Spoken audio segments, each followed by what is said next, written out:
Es sind völlig neue Dimensionen der Weltvorstellung. Und der Globus ist der Versuch, all das, was man über die Welt um 1500 weiß, auf einem Objekt zusammenzufassen. Ich kann mir im Prinzip das gesamte Weltwissen der Zeit, und für Nürnberg ist die Zeit von Albrecht Dürer ein absoluter Höhepunkt, kulturgeschichtlich, wissenschaftsgeschichtlich. Und das macht diesen Globus so einzigartig, im Unterschied zu vielen gedruckten Quellen, die nicht so zugänglich sind. Wir können den Globus zwar nicht anfassen, er hat auch ein bisschen von seiner Ausstrahlung verloren durch die späteren Behandlungen, aber wir nutzen alle digitalen Möglichkeiten, um dieses Wissen, was auf diesem Globus da ist und so faszinierend ist, zu zeigen und dem Besucher zugänglich zu machen. Er verbindet auch altes Wissen über die Welt, da sind merkwürdige Kuriositäten drauf. Es sind aber auch Menschen zu sehen wie ein Inuit, der einen Eisbären jagt, wo wir den Kontext herstellen müssen, warum waren Eisbärenfälle so wichtig in der Zeit. Da spielt der Papst eine Rolle.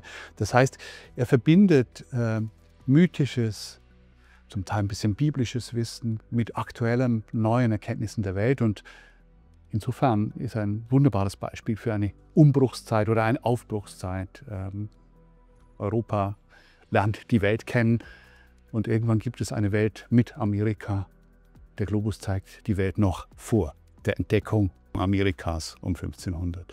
Der Globus hat für mich als Geograf und als Kartograf, der vor allem in der Heutzeit arbeitet, so einen Charakter, dass er mir ermöglicht, über mich selber nachzudenken. Er stellt eine wunderbare Distanz her zu meinem eigenen Schaffen dahingehend, dass ich mich frage, was hat man damals gewusst, was weiß ich heute, wie hat sich unser Wissensbestand verändert, aber auch, dass ich mich frage, wo bin ich eigentlich noch genauso wie die Kartografen damals. Und wir sollten auf keinen Fall aus unserer heutigen Perspektive allein diesen Globus betrachten, sondern versuchen, nachzuvollziehen oder nachzuahnen, mit welchen Augen unsere Vorfahren diesen Globus angeschaut haben. Der Globus legt einen großen Fokus auf Handel oder auf Waren. Es geht darum, die Goldvorkommen in Afrika zu benennen, die Gewürzinseln, die sehr weit weg liegen.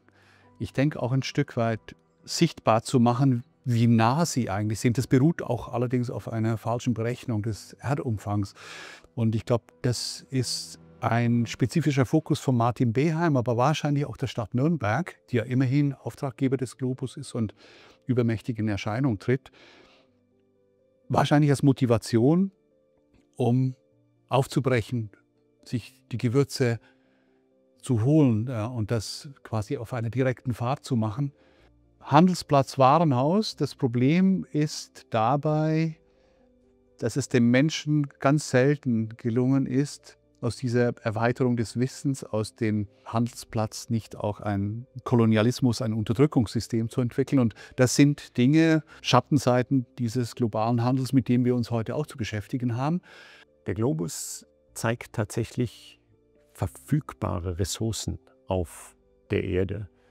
Und damit beinhaltet er natürlich zumindest im nächsten Schluss so etwas wie die Aufforderung, sich diese Ressourcen zu erschließen und sie nutzbar zu machen.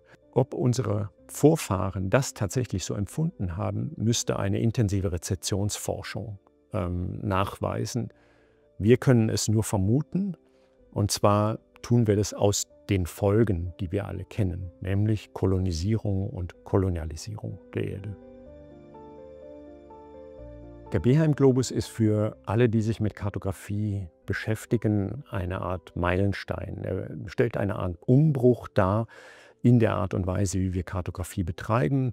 Er steht da nicht alleine, sondern ist in den Kontext der Globen, die nicht erhalten sind, die unmittelbar vor ihm liegen, aber auch Weltkarten, die vorher entstehen und nachher entstehen, zu sehen.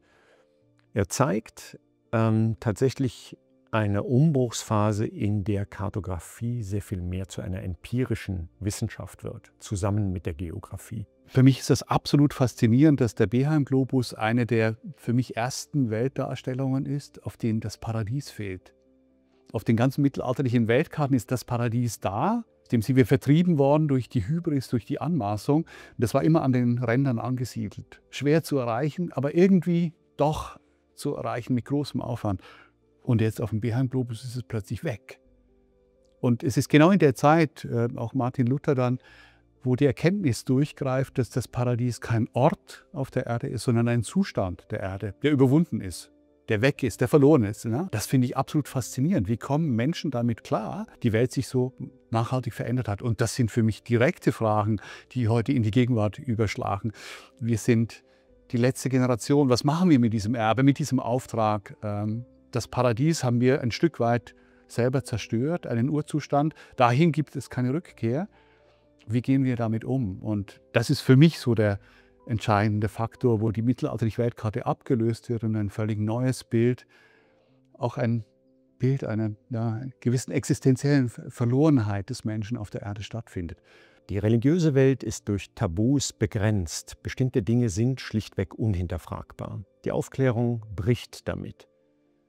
Das bedeutet, für eine ganz bestimmte Technik, die Welt sich vorstellen zu können, dass ich nicht mehr allein auf Zeugnisse aus heiligen Büchern angewiesen sein darf, sondern mir selbst ein Bild machen muss vor Ort.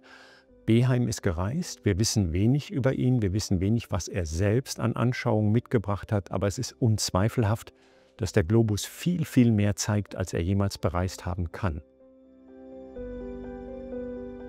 Mich faszinieren tatsächlich die nicht ganz so eindeutigen Zuordnungen auf dem Globus. Und ich frage mich, wie weit wir heute als KartografInnen oder GeografInnen nicht noch mit unseren Vorgängern vor 500 Jahren verbunden sind, indem wir ebenfalls Komplexität reduzieren in unseren Darstellungen. Was mich am Beheim-Globus fasziniert, ist, dass er in einer Zeit entsteht, in der ganz große Verunsicherungen die Welt umtreiben.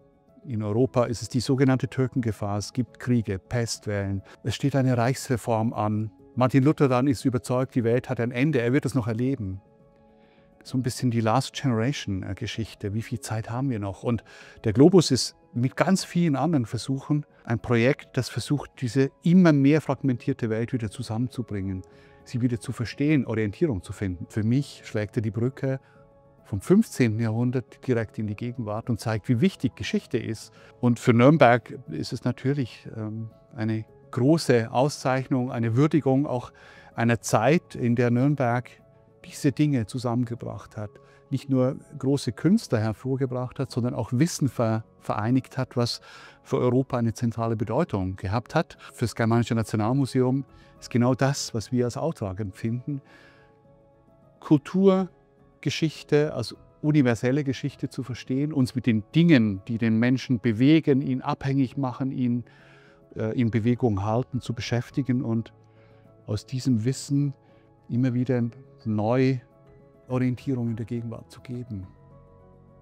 Das ist für mich der Globus, der Nürnberg mit der Welt verbindet. Auch das ist ein wunderbares Beispiel dafür, dass es um Region geht, aber auch um das ganze Globale. Und ich glaube, nur wenn wir das wieder in Verbindung bringen, haben wir auch eine Chance für die Zukunft.